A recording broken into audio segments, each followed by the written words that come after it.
Nanaimo. It's a city on Vancouver Island, home to the World Bathtub Racing Championships, and according to a new international ranking, a better place to live than Vancouver. I like to think that really we're kind of like the ugly duckling that's grown up into being a swan. That is Nanaimo Mayor Leonard Krogh responding to the annual Quality of Life survey by Numbeo.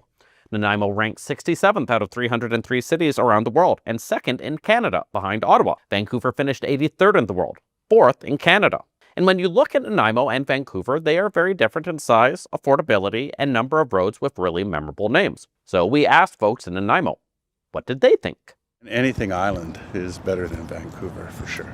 I lived in Vancouver when I was younger, but it's too busy and too many people. I go to Vancouver, we go there for like concerts and stuff like that, but to me it's just way more crowded and too big. Nanaimo's 100% better than Vancouver.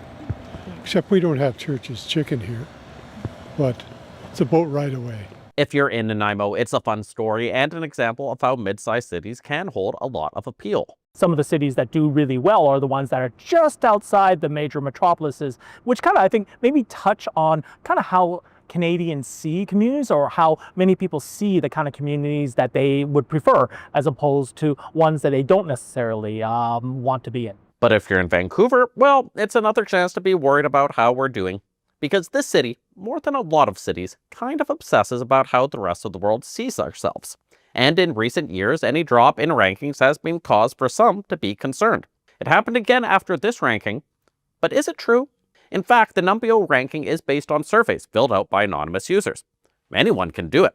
And it's not based on fully quantitative metrics, but also qualitative ones, like how do you feel about crime? Not exactly the most scientific approach. That's always one of the big challenges when you have these kind of web surveys that, for all you know, there could be a swarming of respondents that somebody kind of passes it on through, say, a Reddit list, and then everybody swarms the website with responses, and then it gives it its particular bias. That's not to say Nanaimo couldn't be better than Vancouver, or that Vancouver doesn't have well-documented issues, but in this case, it's an interesting example of how Vancouver plummeting is a result of psychology as much as actual evidence. Meanwhile, if you're in Nanaimo, you can say your city beat Vancouver.